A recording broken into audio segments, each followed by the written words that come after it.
You're born. You call your mom, Mom, and she smacks you for being presumptuous. Welcome to the new world, where tiny hands meet progressive parenting. You cry. You want formula, but dad's microdosing on estrogen gummies so he can chest feed.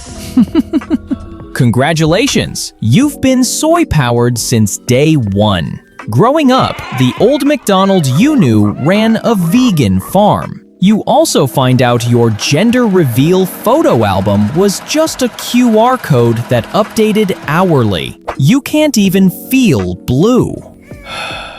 Your bedtime stories are more censored than North Korea's media. Tonight's special, the very hungry caterpillar who explored selfhood. You learn to be politically correct before you're even potty trained. And just like that, you stumble through your terrible twos. Featuring Sam Smith. Section 2, Kindergarten. It's your first day of school. Roll call sounds like a royal court. Mary, they, them, present. Riley, he or she. You, pronouns missing altogether. Congrats, you're the Holy Ghost. Other kids sing A, B, C, D, E. Your alphabet starts with LGBTQ. Pick me. Your parents arm you with a 64-pack of crayons, labeled with every color of the pride flag. So many shades, you start to think you're colorblind. For show and tell, you bring a flash drive labeled Future Pronoun Roadmap version 3.2. Then Billy joins you in the sandbox without consent. You drag him to the discourse corner for re-education. By recess, your popularity's 6 feet under. Your sandbox record follows you. By middle school, you're labeled high risk for offense. Even the lunch lady uses passive voice around you. You thought kindergarten was tough? Wait till puberty hits your woke ass. Section 3, Puberty. Welcome to puberty. Hormones drop like an iOS update. Your identity crisis now comes with attitude. In biology, your teacher explains chromosomes. You interrupt and mansplain gender versus sex back to her in rebuttal. My gender, my choice. Stand with me! Every sex ed video gets paused while your friends fact-check it on TikTok. Teachers now host weekly therapy sessions to cope with after-school trauma. You run for student council and accidentally become the woke authority on campus. Administration introduces a 7th locker room category. You're still upset. You take it out on the girl who confidently picks female and call her a Republican. You must choose now! Diversity is mandatory! At parent-teacher night, staff see your parents coming and suddenly discover urgent photocopy emergencies. Anything to dodge another pronoun crash course? High school ends with you outside prom night holding a cardboard sign.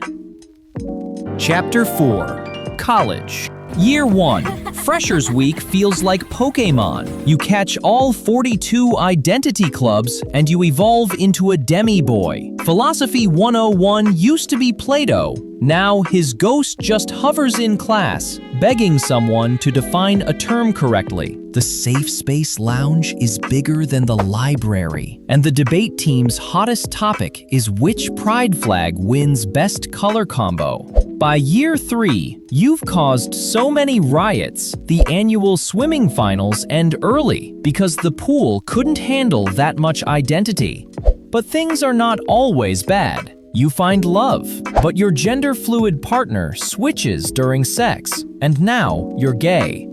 At last, senior year arrives. You've spent ages sparring on Reddit to face your final boss, Charlie Kirk. Yet the instant he asks, "Define a woman," your brain blue screens and reboots to dial tone. Section 5, Corporate Life. First day on the job. HR opens your file. name, bank account, and a 2-page PDF titled Preferred Pronouns, Season 1. At the orientation circle, you insist everyone share pronouns, astrological sign, and current moon phase mood. Steve from accounting says he, him, and you target him for re-education. By lunch, you've opened up a Slack channel, #RainbowAvengers. Your first poll asks, should the vending machine be boycotted for not being inclusive? Only Jenny with an I responds yes. You fart glitters in rage. Quarterly Town Hall. CEO celebrates Pride Month with a rainbow logo. You challenge year-round or it's performative. CEO caves. Logo stays rainbow. Stock price goes gray under the new administration. Coffee mug on your desk reads, misgender me and I report you to HR in Comic Sans. People avoid your desk like the plague. You whine about casual denim Fridays because it invalidates your identity aura. You draft a corporate manifesto. No one says guys in emails. It's offensive. By the third quarter, you've called for 3 boycotts, rewritten the dress code twice, and convinced authorities to label the janitor's closet occupant fluid space. Management finally caves and gives you an official title, Director of Inclusive Chaos. Your first act? You pour rainbow glitter into every water cooler and call it Pride Water. Filters jam, pumps break, and janitors go on a strike. Fired for toxic inclusivity.